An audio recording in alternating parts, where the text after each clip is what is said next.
Hey guys, welcome back to the show and thank you so much for tuning in. Today we are going to be talking about the progressive war on women. And I know right now some of you might be thinking, hang on, Lauren, progressives are obsessed with women. They are willing to blatantly discriminate against men in order to benefit women. So how could you say that there's a war on women? And I know at first it seems kind of counterintuitive, but trust me, this war is very real, and I feel like it actually ramps up every single day.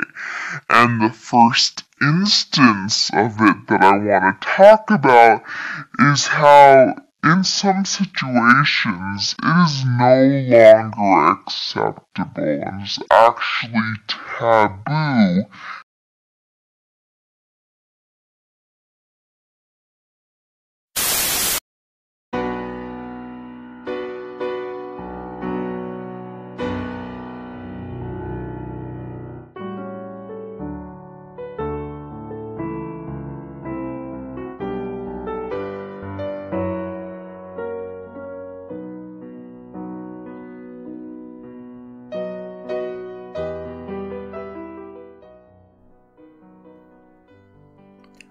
Hello there.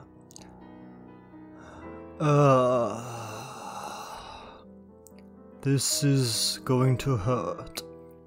This is Lauren Chen, formerly known as Roaming Millennial. She's one of those conservative, biracial women that try to get on the good side of fascists for some reason. She's likely a crypto-fascist herself. She defended the bell curve, Richard Spencer, and Nick Fuentes.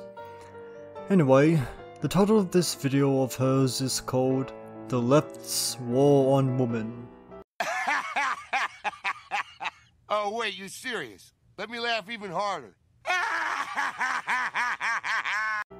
And the new Elliot page. I've already seen this video. It's awful. It simply sucks. It's 12 minutes of concentrated idiocy and I don't even really know where to start. But I'll try. First, she takes issue to these terms that ought to be used instead of woman. She even said that she finds it offensive. Funny. I thought that only crybaby SJWs got offended. Lauren Chen apparently has a problem with phrases that can include trans people, and other types of women. Take people who menstruate. Not just cis women menstruate. Trans men, assuming that they have functioning ovaries, still menstruate. Cis men with Y syndrome would menstruate. And not all cis women menstruate. And you use those terms if you want to be inclusive for trans people or other people that menstruate who might not be women. There's no effort being made to have the term woman replaced with menstruator as you pretend to fear. A trans man who is pregnant would be a pregnant person, or a pregnant man depending on how he or they would wish to be addressed. Also, you are not trans. These terms would not apply to you unless you wish for them to. She's playing victim when no one is attacking her. No one's trying to change how women are being referred to. We're simply acknowledging that not just women menstruate. Progressives always complain about how modern culture dehumanizes and objectifies women, but by reducing women to literally their anatomical parts, isn't that exactly what they are actually doing? No, because it says right there that you have the option to use these terms to be inclusive to trans people. You're still the one being essentialist, because you're the one saying that these terms are offensive to women when they aren't being used for women. No matter how trans-affirming you are, trans people are still a small portion of the population. Even if you live somewhere like San Francisco, they are still a minority of people. What she is saying is that trans people don't deserve the same rights and protections as other people because there aren't enough of them. If that's the case, why not give them rights anyway, since you're unlikely to be affected because there's so few of them. After that, she starts talking about trans women for some reason. So is it really helping them in any way, shape, or form to try to detach the female signifiers of womanhood from what it means to be a woman? Like, if trans women didn't care at all about how being biologically female affects being a woman, then they wouldn't bother to do things like have breast implants, go on estrogen.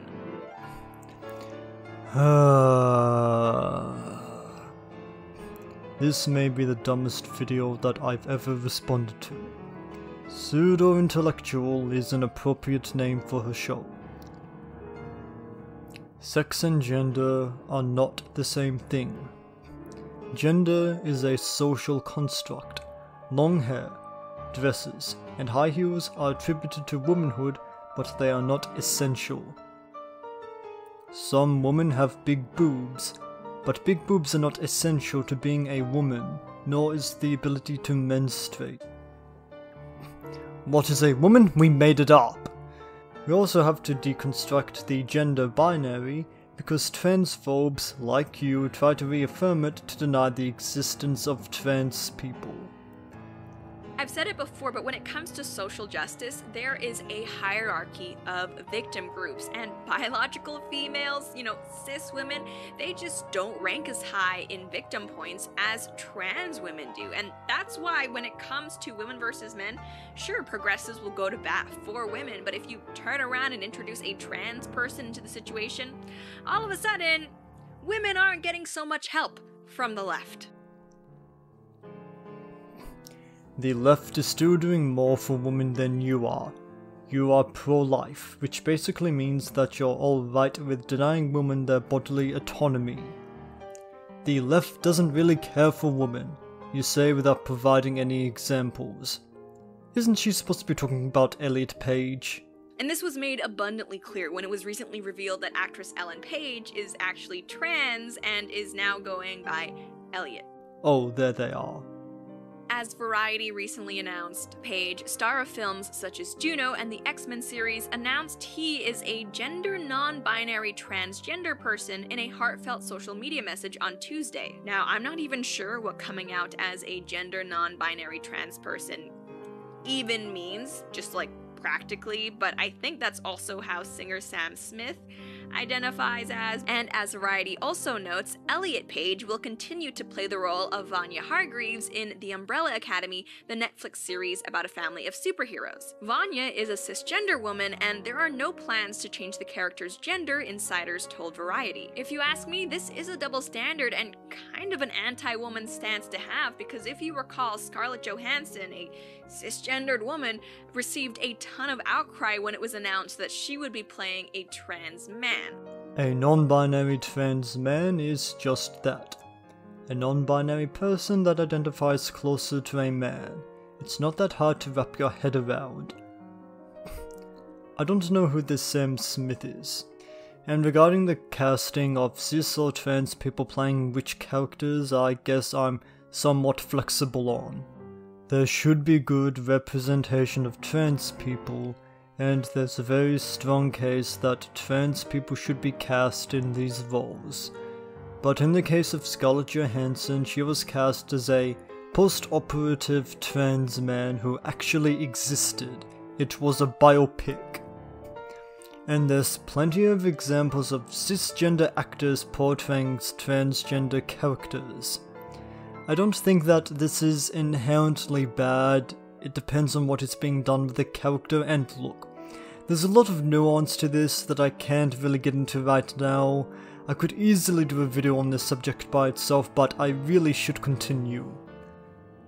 I'll just say that there are many more cis actors than trans actors, and most characters are cisgender as well, so a trans person portraying a cis person doesn't happen very often. One more thing, there's cross-gender acting, where say a cisgender male actor portrays a character that is a cisgender female. That was actually Marlon Brando's last role. Never released. I don't really have a point to that, I just felt like bringing it up.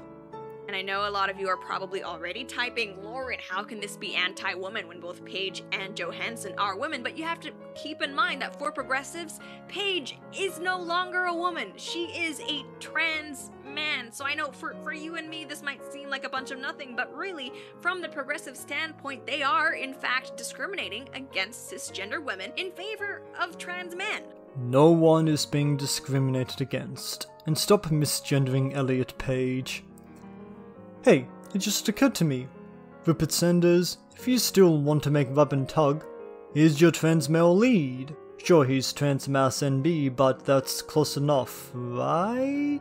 And yes, there were a few people who, when Elliot Page was born to the world, said, hang on a second, doesn't that seem kind of strange to have a trans man playing a cis woman? But according to the LGBT lobby and progressives in general, no, this all makes perfect sense. As Variety reports, GLAAD, the LGBT advocacy group, pushed back at the notion that Vanya should be recast with a cisgender female actor. Trans actors can and do play both trans and cisgender characters. I'm sure Elliot will continue to be brilliant in Umbrella Academy and many different types of roles in the future, Nick Adams, director of transgender media at GLAAD, told Variety. And even though things like which roles actors can or cannot take and which words outlets can or cannot use might seem relatively trivial, there are actual consequences for women's safety when it comes to the progressives' war on women. And here I'm talking about the issue of women's only spaces, which is a pretty hot button issue in any progressive circle, but especially so in the UK, which at the moment is essentially just a giant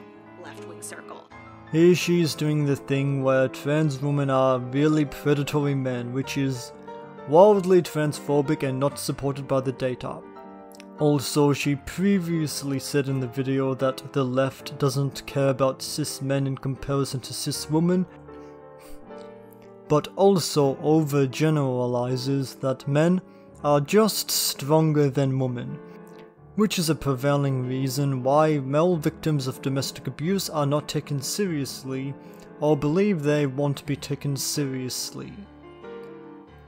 She also says that only trans women who have transitioned should be able to enter a woman's bathroom, but ignores non-passing trans people who can't afford to medically transition. Great job with the healthcare, Trump. Glad you'll be gone soon. Also, should masculine cis women be held to the same standard? I'm guessing not, but that would mean that you're being inconsistent and specifically being transphobic. This video was awful. I hated it. Lauren Chen is just a pretty face. What I just saw was completely devoid of intelligence or nuance. This woman is a fool.